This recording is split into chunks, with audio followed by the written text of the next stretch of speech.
Stock market trading के दौरान fake breakout से आप कैसे बच सकते हैं, चलिए जानते हैं। Tip number 1, use RSI divergence for trade entry. Market में प्राइस हायर लोज का स्ट्रक्चर बनाते हुए अप ट्रेंड कंटिन्यू करती है, जिससे चार्ट पर एक फ्लैग एंड पोल का प्राइस एक्शन पैटर्न बनता है।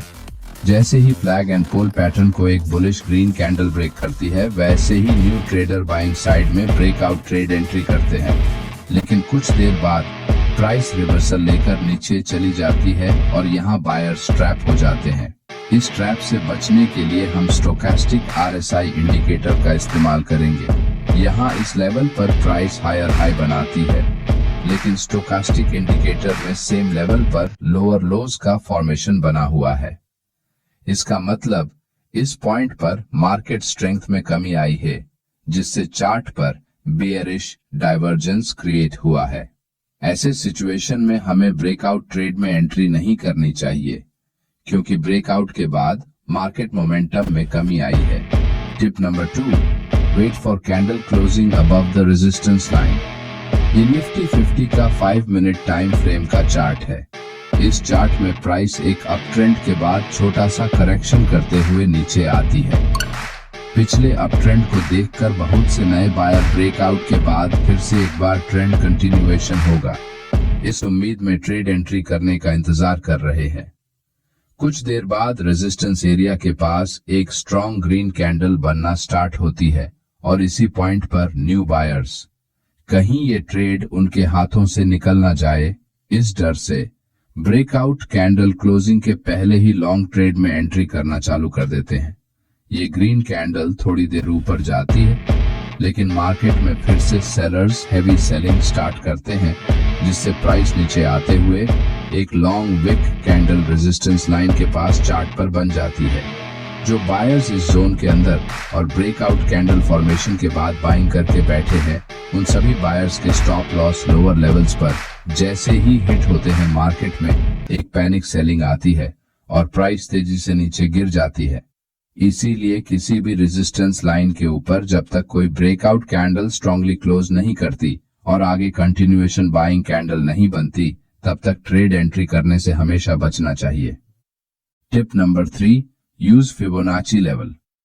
बुलिश ट्रेंडिंग मार्केट में शुरुआती बायर्स के प्रॉफिट बुकिंग करने के बाद चार्ट पर प्राइस आपको एक रिट्रेसमेंट जोन बनाते हुए नजर आएगी। ये रिट्रेसमेंट कितना स्ट्रॉन्ग है, ये जानने के लिए हम फिबोनाची रिट्रेसमेंट टूल का इस्तेमाल करेंगे। रीसेंट स्विंग हाई और लो को मार्क करते हुए फिबोनाची टूल को लगाने के बाद चार्ट पर दिखने वाला रिट्रेसमेंट या फिर पुल बैक अगर फिबोनाची टूल के 0.382 लेवल को ब्रेक किए बगैर प्राइस रिवर्स करती है, तो ये एक गुड लॉन्ग ट्रेड अपॉर्चुनिटी होती है। लेकिन अगर प्राइस इस लेवल को ब्रेक करके नीचे क्लोज करती है, तो ये एक स्ट्रॉन्ग पुल बैक माना जाएगा। इसलिए आप यहाँ लॉन्ग ट्रेड एंट्री नहीं कर सकते, क्योंकि मार्केट यहाँ से रिवर्स होने के चांसेस ज्यादा होते हैं। Tip number 4, price come back into its previous zone. अगर मार्केट एक ही रेंज में ट्रेड करते हुए ज्यादा समय बिताता है, तो यहाँ कंसोलिडेशन जोन क्रिएट होता है। इस जोन में बायर्स और सेलर्स दोनों की संख्या एक समान होने के कारण प्राइस एक रेंज में फंस जाती है। प्राइस जैसे ही अपने रेजिस्टेंस लाइन को ब्रेकआउट कैंडल के साथ ब्रेक करती है, वैसे ही न्यू बायर्स हड़बड़ी में लॉन्ग ट्रेड एंट्री कर लेते हैं, लेकिन प्राइस एक बार फिर से रेड कैंडल बनाते हुए कंसोलिडेशन जोन में वापस आती है और यहाँ बायर्स ट्रैप हो जाते हैं। प्राइस जब भी किसी टाइट रेंज को फर्स्ट टाइम ब्रेक करती है, तो जब तक ब्रेकआउट कैंडल के ऊपर कोई भी स्ट्रॉन्ग कंटिन्यूएशन बाइंग कैंडल नहीं बनती, तब तक लॉन्ग ट्रेड में एंट्री नहीं करनी चाहिए, क्योंकि न्यू ट्रेडर्स के लिए बिछाया गया ये एक ट्रैप होता है। Tip number 5, shallow pull back entry in trend. एक बुलिश ट्रेंड में चार्ट पर हायर लोज का स्ट्रक्चर बनाते हुए प्राइस आगे बढ़ती है। कुछ समय बाद शुरुआती बायर्स जब अपना प्रॉफिट बुक करते हैं, तो मार्केट में एक पुल बैक आता है। ये पुल बैक अगर छोटा है, तो इसका मतलब यहाँ कम संख्या में बायर्स ने प्रॉफिट बुक किया है और बहुत से बायर्स अभी भी ट्रेड में बने हुए हैं।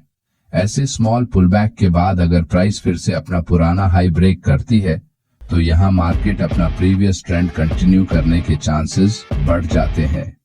लेकिन अगर ये पुल बैक अपने रीसेंट स्विंग लो और स्विंग हाई के 50% से ज्यादा हुआ तो ये एक फेल सेटअप होता है। आपको यहाँ लॉन्ग ट्रेड एंट्री नहीं करनी चाहिए। अगर आपको हमारा ये वीडियो अच्छा लगा तो वीडियो को लाइक और चैनल को सब्सक्राइब करना ना भूलें।